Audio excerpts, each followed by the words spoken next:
preparado para el zarpazo. Cristian Lamesa está con nosotros, especialista en temas asociados a la Federación Rusa. Cristian, cuando quieras, ¿cómo te va?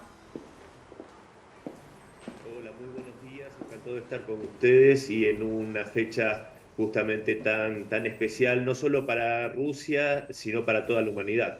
Es así, el Día de la Victoria, inclusive por los antirrusos, está siendo tergiversado, decía Sájarova, y creo que es un buen punto para empezar. Sí, por supuesto, a tal punto que un poco, debo decirlo humildemente, que esa tergiversación de la verdad histórica es lo que a mí me empujó en su momento, ya hace algunos años, a escribir mi libro, La paternidad del mal, porque justamente muchos, paradójicamente, de los países y los gobiernos que hoy tratan de tergiversar la historia y de reescribirla, son países que fueron paradójicamente cómplices de Hitler y de la barbarie nazi, como por ejemplo Polonia, que hoy es un enconado enemigo de Rusia. También, por supuesto, el régimen alemán por aquel entonces contó con la complicidad de las potencias occidentales como el Reino Unido y Francia. Entonces, realmente para un pueblo tan noble y que sufrió tanto como el pueblo soviético y que ofrendó 27 millones de vidas, como bien decía el colega, eh, que realmente se busque ensuciar su memoria y realmente denigrar lo que fue la hazaña de los héroes y los veteranos, creo que es algo que a todos los que amamos la historia y que valoramos justamente esa hazaña, justamente nos debe generar este enojo, ¿no? Que nos lleva y justamente nos debe conducir a decir la verdad frente a la mentira. ¿Qué está pasando? En Rusia, lluvia, helada, por supuesto, nieve, así que en cuanto aparezca nuestro corresponsal, Cristian, quiero ir con él para no tenerlo en la calle esperando y mientras tanto vamos a ir adelante con nuestro análisis. ¿Oleg está o no con nosotros? Ok, cuando Oleg esté, Cristian, le vamos a dar paso para que no esté al aire libre reportando. ¿Te parece? Perfectamente. Repíteme, por favor, el nombre de tu libro. La paternidad del mal, los cómplices de Hitler. ¿Y se editó cuándo? ¿O cuándo salió a la luz, En digamos? el año, en el año 2020, ya hace 4 años. ¿Qué ha cambiado del 2020 a este presente, Cristian? Perdón, no entendí bien la ¿Qué pregunta. ha cambiado del 2020 a este 2024? ¿Qué capítulo le agregarías a tu libro? Y mira, es muy buena la pregunta que me haces porque en algún sentido en esa obra no solo denuncio esta tergiversación de la verdad, esta reescribir la historia y buscar ensuciar la memoria de los héroes y los veteranos, sino que en algún punto también fue o intentó ser un alegato para que no se volviese a repetir justamente esa terrible historia, ¿no? Esa atroz guerra mundial, porque yo preveía por aquel entonces que si la OTAN seguía con estas políticas de acoso hacia Rusia, muy probablemente se terminase en una nueva guerra mundial, lo cual parece estar a las puertas. Entonces, el capítulo que desgraciadamente le agregaría es que parecería ser que por la falta de reflexión y de aprendizaje de las lecciones de la historia, estos líderes occidentales parece que van en camino a volver a repetirla. Hablaba hoy Putin del comportamiento de las oligarquías occidentales. Creo que este es un punto fundamental para entender en qué punto está parada hoy Rusia y cómo mira a Occidente. Sí, por supuesto, porque incluso esto no es una política que tenga que ver con los pueblos. Justamente hace apenas algunas semanas atrás pudimos ver cómo el presidente Putin volvía a revalidar su mandato con una elección histórica, mostrando unos niveles de popularidad pocas veces vistos en la historia de la democracia.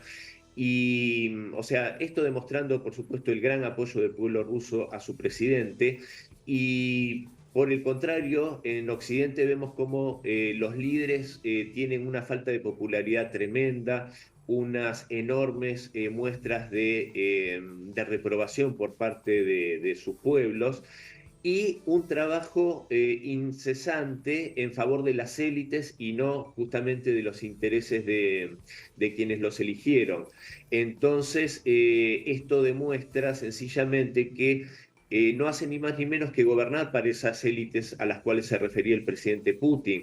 Y esto no es ni más ni menos que este poder globalista financiero internacional que busca ni más ni menos que generar corporatocracias, o sea, la desaparición del Estado-Nación y los países simplemente gobernados por gerentes de estas corporaciones y en particular lo que se está dando en este momento es que estos poderes se resisten de una forma muy virulenta a dejar atrás ese modelo unipolar que tanto daño le ha hecho a la humanidad desde hace ya más de 30 años y no quieren justamente darle paso a este nuevo mundo multipolar que se avisora de una forma mucho más humana y mucho más igualitaria para los países.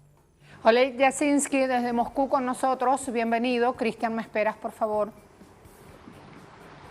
Saludos para todos los que nos están viendo y escuchando. Esta fecha del 9 de mayo es sagrada no solo para el pueblo ruso, sino también para toda la población de la ex Unión Soviética, porque prácticamente no hay familias que no hayan perdido sus seres queridos en esta guerra. En general, la Unión Soviética perdió cerca de 27 millones de personas. También fue el gran triunfo del primer país socialista del mundo contra el mayor peligro para toda la humanidad. Por eso, en los últimos años, los gobiernos antirrusos, las repúblicas del Báltico y Ucrania prohibieron a sus pueblos la celebración de esta fecha, glorificando el fascismo y tratando de borrar la memoria histórica de su población. Por eso ellos continúan destruyendo los monumentos a los soldados soviéticos y profanando sus tumbas. Hoy en la mañana se realizó un tradicional desfile militar en la Plaza Roja de Moscú y junto con las autoridades rusas asistieron presidentes de 5 otras ex repúblicas soviéticas: Bielorrusia, Kazajistán, Kirguisia, Tayikistán y Turkmenistán. También estuvo presente el presidente cubano Miguel Díaz-Canel y los jefes de estados de Guinea-Bissau y Laos, representando así el sur global que está con Rusia, obviamente. La mayoría de los representantes de los países occidentales esta vez optaron por estar ausentes. En su discurso en la Plaza Roja, Putin habló del rechazo de las pretensiones de exclusividad de cualquier Estado o alianza, porque, dijo él, sabemos a dónde conducen tales ambiciones. El revanchismo y la burla de la historia y la justificación del nazismo forman parte de la política general de las élites occidentales. Putin dijo que nuestros padres, abuelos y bisabuelos defendieron su tierra natal, aplastando el nazismo y liberaron a los pueblos de Europa. Rusia ahora hará todo lo posible para evitar una colisión global, pero no le permitirá a nadie amenazarla. Después de la celebración del Día de la Victoria en la Plaza Roja, prácticamente 2 horas después, se produjo la reunión bilateral entre el presidente de Rusia, Vladimir Putin, y el presidente de Cuba, Miguel Díaz-Canel, que se encuentra en Rusia con visita oficial. Vladimir Putin dijo que los patriotas cubanos también participaron en la lucha contra el nazismo. Rusia siempre lo recordará. Él también mencionó que la Unión Soviética y Rusia siempre han estado del lado del pueblo cubano. En la reciente votación en la ONU para levantar el embargo contra Cuba, él demostró que la gran mayoría de las naciones estaban al lado de la isla, agregando que eso significa mucho. A su vez, Miguel Díaz-Canel le comunicó a Putin que le ha llevado una carta de felicitación de Raúl Castro. el presidente cubano deseó éxito a Rusia en la operación militar especial y repitió una vez más que Cuba condena la manipulación geopolítica del gobierno de Estados Unidos y los intentos de acercar a la OTAN a las fronteras con Rusia. Aquí estamos con un viento huracanado, no sé si se escucha o se ve, pero el viento está botando casi todo, por eso hay poca gente en las calles. Pero todo el pueblo ruso sigue celebrando el Día de la Gran Victoria. Gracias, Oleg. Cuba Debate ya tiene, Putin se reúne con presidente cubano Miguel Díaz-Canel, ya tiene la información allí y hay algunos detalles, lo están escuchando de boca de nuestro corresponsal también. Cristian La Mesa, vuelvo contigo al análisis y aquí hay algo importante, iba a preguntártelo en cuanto apareció tu imagen.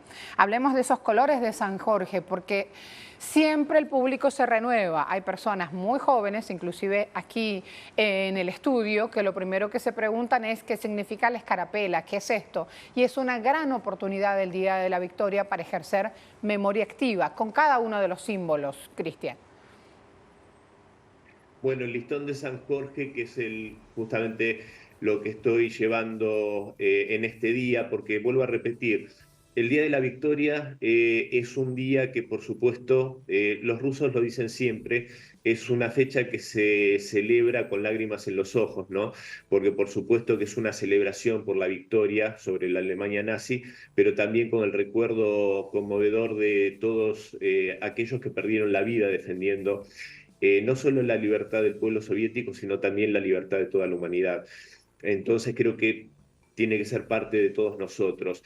Y el listón de San Jorge es un emblema que viene de la época de Catalina II, de la emperatriz Catalina la Grande, y es uno de los emblemas patrióticos que justamente se usan en estas fechas, como es la bandera de la victoria, la Flag Paviedi, que es la primera bandera soviética que entra a Berlín un batallón del Frente Bielorruso.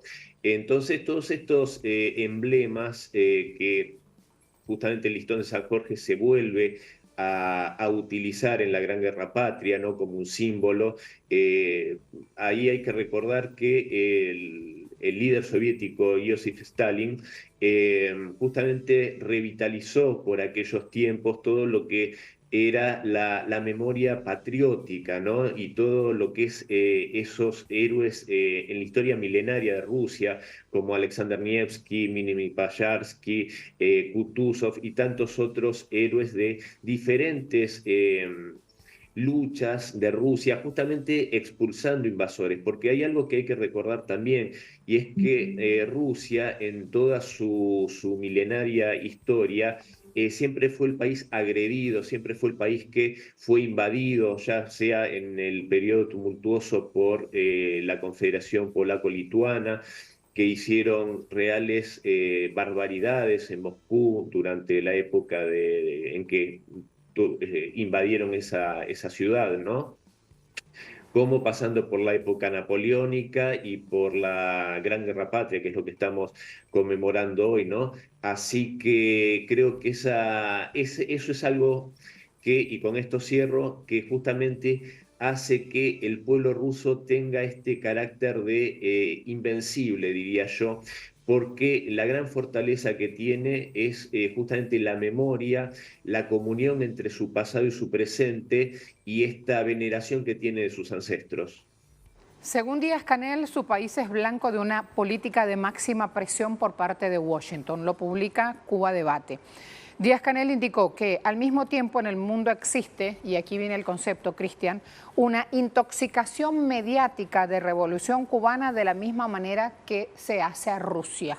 Es un concepto, intoxicación mediática es un concepto muy particular, muy nuevo también, pero a la vez, como decías, cuando analizamos a lo largo de la historia, vemos que en distintas etapas, de manera cíclica, reaparece, Cristian, entonces no es tan nuevo.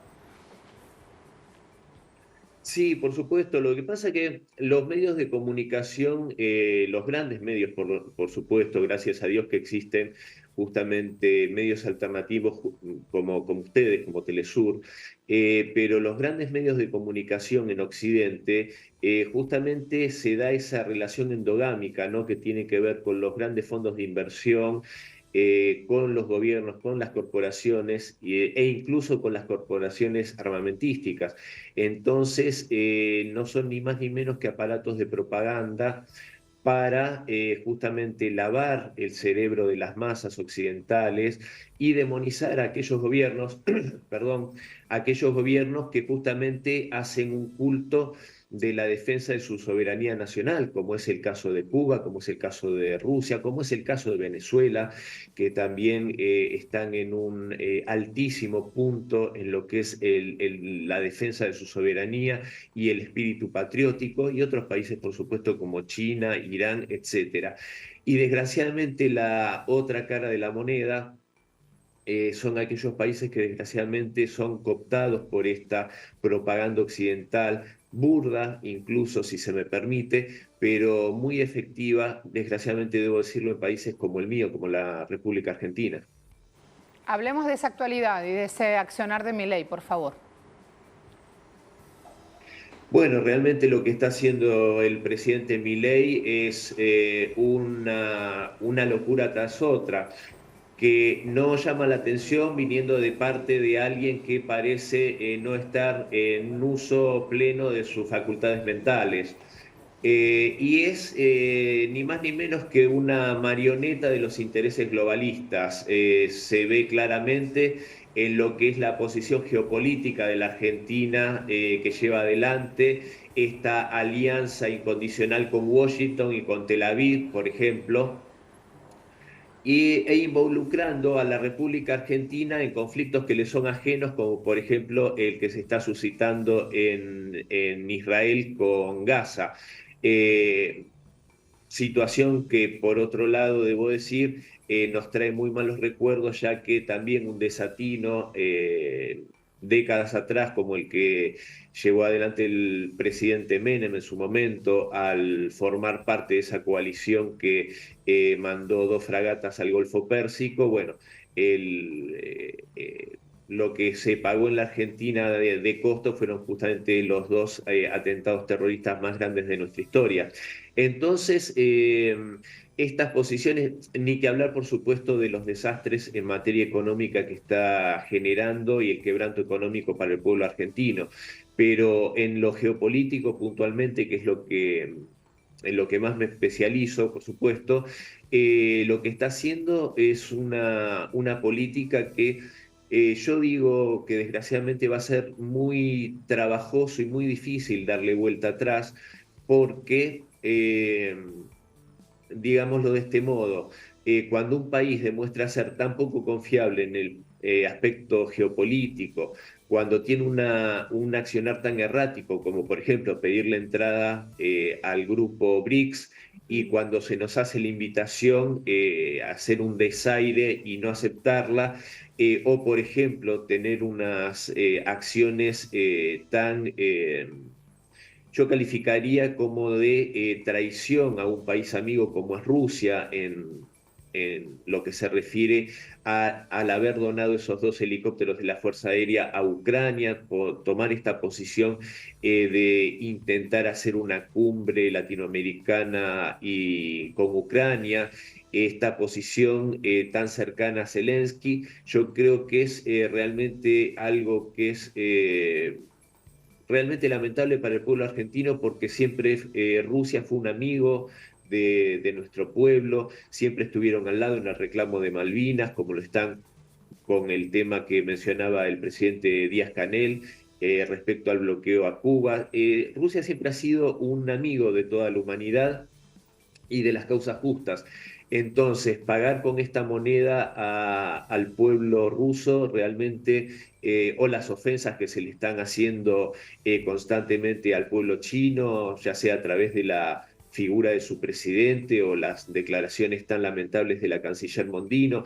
Entonces, en el aspecto geopolítico, yo creo que va a ser muy, muy difícil y muy trabajoso desandar este camino tan vergonzoso que está llevando adelante Milei. Y con esto cierro, que también hay que decirlo con un espíritu autocrítico, que Milei esté loco es algo que puede suceder en cualquier país. Hay gente que está loca.